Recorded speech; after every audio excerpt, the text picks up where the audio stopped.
Perkenalkan, kami dari kelas 12 IPA 2, saya Kesia Borenehu, Saya Gergenia Manalio, saya Helena Hermanus, saya Felicia Mamengko, dan pada saat ini kami akan melakukan ujian praktek kimia mengenai materi sifat koligatif larutan. Sifat koligatif larutan atau SKL adalah sifat larutan yang bergantung pada jumlah atau banyaknya partikel zat terlarut dan bukan atau tidak bergantung pada jenis zat terlarutnya. Sifat koligatif larutan ini ada 4. Yang pertama adalah penurunan tekanan uap, yang kedua kenaikan titik didih, yang ketiga penurunan titik beku, dan yang keempat tekanan osmosis. Apa itu tekanan uap? Tekanan uap adalah nilai yang menunjukkan kecenderungan suatu cairan untuk menguap. Jadi, jika suatu zat atau cairan mempunyai tekanan uap yang tinggi, itu menunjukkan bahwa zat atau cairan tersebut mudah menguap. Sebaliknya, jika zat atau cairan mempunyai tekanan uap yang rendah, menunjukkan bahwa zat atau cairan tersebut sukar menguap. Lalu, apa itu penurunan tekanan uap? Penurunan tekanan uap atau yang disimpulkan dengan delta P adalah berkurangnya tekanan uap suatu larutan relatif terhadap tekanan uap pelarut murninya. Misal ini adalah pelarut murni dan ini adalah larutan. Bedanya, kalau pelarut murni hanya mengandung pelarut saja, contohnya adalah air. Sedangkan larutan adalah campuran antara pelarut dengan zat terlarut. Contohnya campuran air dengan gula atau larutan gula.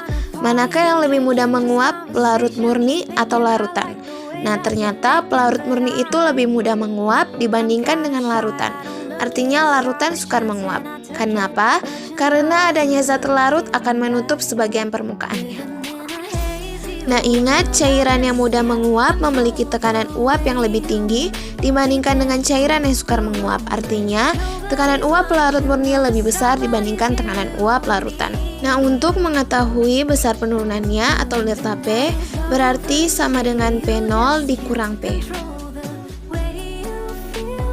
Nah, selain menggunakan persamaan ini, kita juga bisa menentukan besarnya penurunan tekanan uap atau delta P dengan menggunakan rumus yang lain, yaitu delta P sama dengan P0 dikali XT.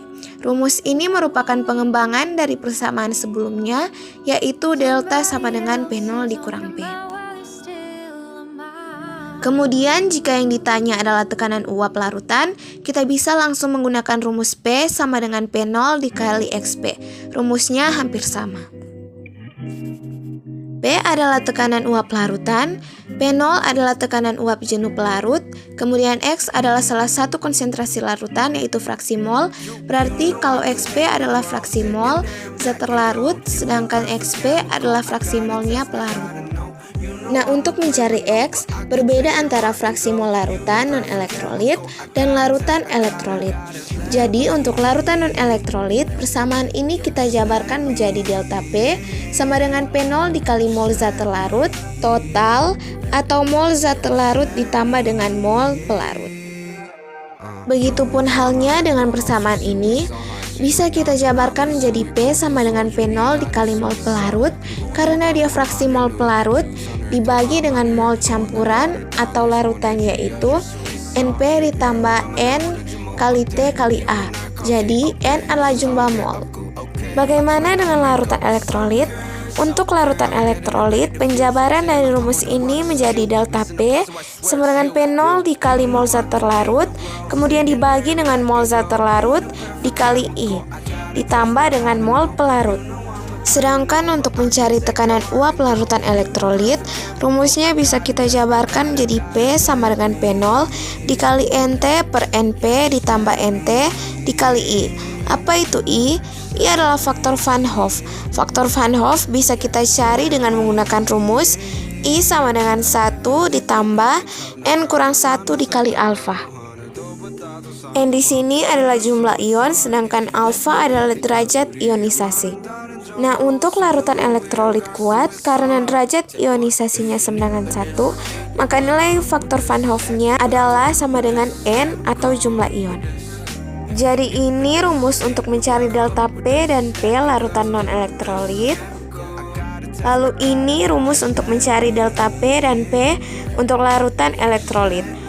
Untuk lebih jelasnya, kita akan langsung membahas contoh soal dari yang pertama, Tekanan uap air murni pada 25 derajat Celcius adalah 23,76 mmHg.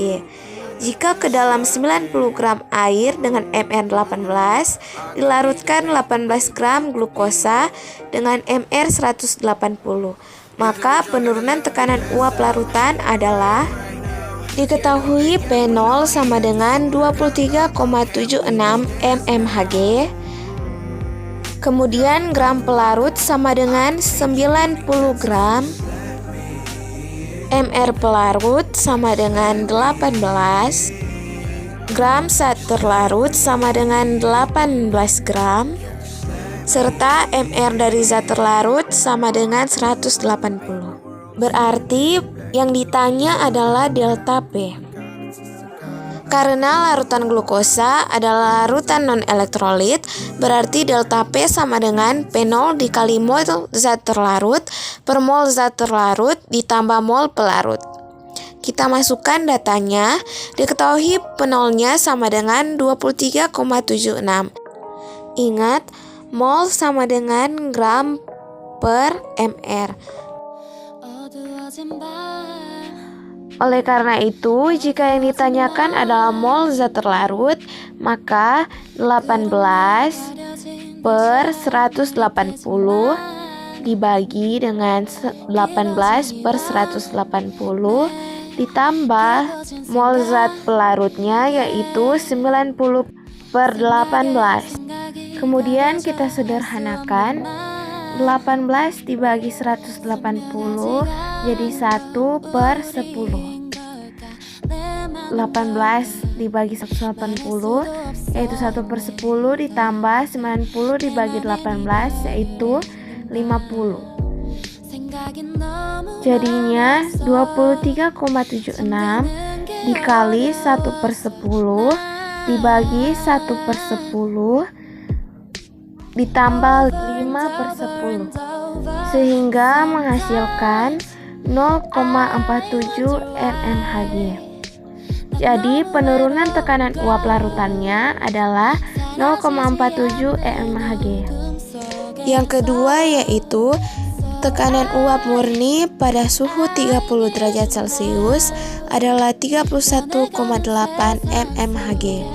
Tekanan uap jenuh larutan yang dibuat dengan melarutkan 1 mol Na2SO4 dalam 900 gram air pada suhu 30 derajat Celcius adalah, kita buat diketahuinya terlebih dahulu. Tekanan uap air murni pada suhu 30 derajat Celcius adalah 31,8 mmHg. Kemudian diketahui mol zat terlarutnya sama dengan 1 mol. Selanjutnya diketahui gram zat pelarut sama dengan 900 gram. Dengan MR pelarut sama dengan 18. Kemudian yang ditanyakan adalah tekanan uap jenuh larutan atau P. Nah, karena Na2SO4 ini merupakan elektrolit kuat, maka rumus yang digunakan ialah P sama dengan P0 dikali NP per NP ditambah NT dikali I. Kita cari I-nya terlebih dahulu. Na2SO4 adalah larutan elektrolit kuat, berarti ingat sama dengan jumlah ionnya. Kita buat reaksi ionisasinya. Na-nya ada 2 atau 2Na+, kemudian ion SO4 2-nya ada 1, berarti jumlah ionnya adalah 2 ditambah 1 atau sama dengan 3. Lanjut, kita masukkan datanya. B0-nya adalah 31,8 dikali 900 dibagi 18 per 900 dibagi 18 ditambah 1 dikali 3. Kemudian kita sederhanakan, 900 dibagi 18 adalah 50. Ini juga 50. Jadinya sama dengan 31,8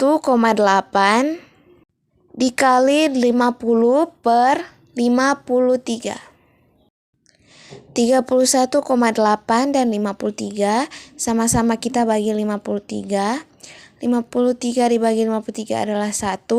31,8 dibagi 53 adalah 0,6.